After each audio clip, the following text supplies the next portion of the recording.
आपने भी सुना होगा कि जंग और सियासत में सब कुछ जायज़ है।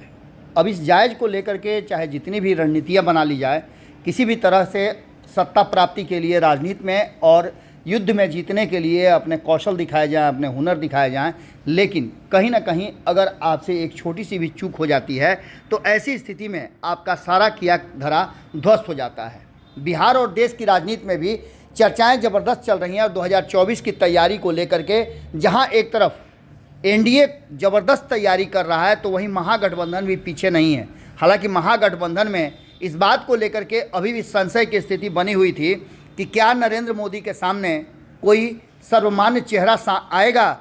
इन बातों को लेकर के लगातार जो राजनीतिक दल हैं, गैर भाजपाई दल हैं, वो तैयारियां अपनी कर रहे थे और हर कोई अपने अपने एंगल से नरेंद्र मोदी को हराने की बात कर रहा था। 2024 में सभी चाहते थे कि नरेंद्र मोदी प्रधानमंत्री नहीं बने और इसके लिए जो त्याग चाहिए था वो दिख नहीं रहा था। लेकिन अचानक से कुछ ऐसी रणनीतियां सामने नजर आई, कहा जाने लगा कि कुछ ऐसी संवैधानिक स्थितियां पैदा हो गई जिसमें भारतीय जनता पार्टी कटघरे में खड़ी नजर आ रही है। आपको बता दें कि जिस तरह से संवैधानिक संस्थाओं को लेकर के जो सरकारें केंद्र में रहती हैं वो कटघरे में खड़ा रहती हैं, उसी तरह से भारतीय जनता पार्टी की सरकार और नरेंद्र मोदी भी इसी कटघरे में खड़े हैं। विपक्ष लगातार जिस तरह की भी कार्रवाई हो रही हो उसको लेकर के सीधे हमला भारतीय जनता पार्टी और नरेंद्र मोदी पर कर रहा है कि वो 2024 का चुनाव जीतने के लिए अलग अलग तरह का स्वांग रच रहे हैं और संवैधानिक संस्थाओं का दुरुपयोग कर रहे हैं। इस बात को लेकर के अब कई बातें बिहार में शुरू हो गई हैं। अगस्त में जब नीतीश कुमार एनडीए छोड़कर महागठबंधन की तरफ आए, उसके बाद जितनी भी जांच हुई है उन सब पर जहां एक तरफ राष्ट्रीय जनता दल और अन्य दल के नेता भारतीय जनता पार्टी को कटघरे में खड़ा कर रहे हैं, तो वहीं जनता दल यूनाइटेड जो अगस्त से पहले इस तरह की कार्रवाई को संवैधानिक बता रही थी, वो भी आजकल इस बात को लेकर के हमलावर है कि भारतीय जनता पार्टी ऐसी कार्रवाई इसलिए कर रही है कि राष्ट्रीय जनता दल और लालू परिवार उनके साथ आ गया है। ये सारी बातें जहां चर्चा में चल ही रही थी कि उसी बीच में राहुल गांधी एक मामले में फंस गए। न्यायालय ने उन्हें 2 साल की सज़ा दी। हालांकि इस तरह की प्रक्रिया और इस तरह के कानूनी कार्रवाई पहले भी हो चुके हैं। राहुल गांधी जब 2019 में भाषण दे रहे थे तो उन्होंने नीरव मोदी सहित ललित मोदी का नाम लेते हुए कहा था कि ये सारे लोग मोदी सरनेम वाले चोर होते हैं। इस बात को लेकर के मोदी नाम के ही व्यक्ति को तकलीफ़ हुई और उसने इस पर एक पीआईएल दाखिल कर दिया। आपको बता दें कि पीआईएल दाखिल करने के बाद लगातार इस पर सुनवाई चल रही थी और अंततः आज से 1 सप्ताह पहले न्यायालय ने, जो गुजरात के न्यायालय ने दोषी करार देते हुए 2 साल की सज़ा मुकर्रर कर दी राहुल गांधी के लिए। हालांकि राहुल गांधी बच सकते थे।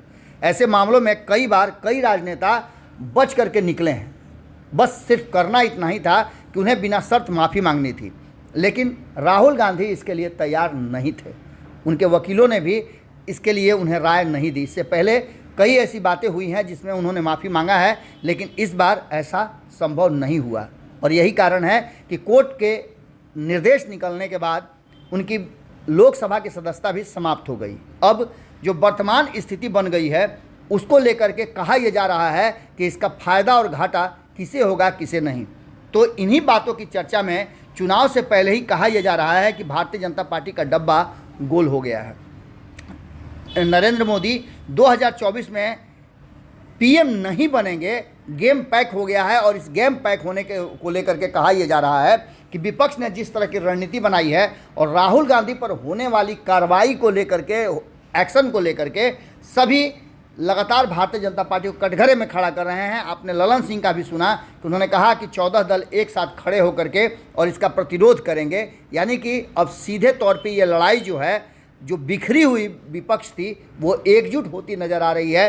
क्योंकि कुछ दिन पहले ही आम आदमी पार्टी के नेता मनीष सिसोदिया पर कार्रवाई हुई। इसके अलावा ऐसी लंबी फहरिस्त है। राष्ट्रीय जनता दल इस लाइन में है, जनता दल यूनाइटेड के नेता इस लाइन पर हैं और देश के अलग अलग हिस्सों में, चाहे वो पश्चिम बंगाल हो, चाहे वो झारखंड हो, चाहे उत्तर प्रदेश हो, सभी राज्यों में जहां गैर भाजपाई सरकारें हैं वहां इस तरह की स्थितियां पैदा हो गई हैं और सबको लगता है कि एक बार फिर से एकजुट नहीं हुए तो ऐसी स्थिति में नरेंद्र मोदी को हराना मुश्किल हो जाएगा।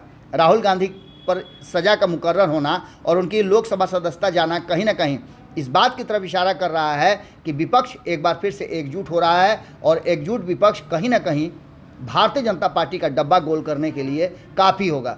जुड़े रहिएगा भारत लाइव के साथ। हम चाहेंगे कि आप अपने विचार कमेंट बॉक्स में ज़रूर लिखें। बहुत बहुत धन्यवाद। अगर ये वीडियो पसंद आई और वह बिहार के राजनीति और बिहारियत से सरोकार रखेनी तो सब्सक्राइब बटन दबा के चैनल के सब्सक्राइब कर ली। ओजे एगो घंटी बा, ओकरा बटन दबा देला से कुल सटीक और मारक खबर रुआ मुफ्त में मिल जाई। अगर रुआ पत्रकारिता के हमनी के नया प्रयोग में सहयोग कर चाहतानी तो ज्वाइन बटन दबा दी। पेटीएम नंबर नोट कर ली 9386816700। धन्यवाद।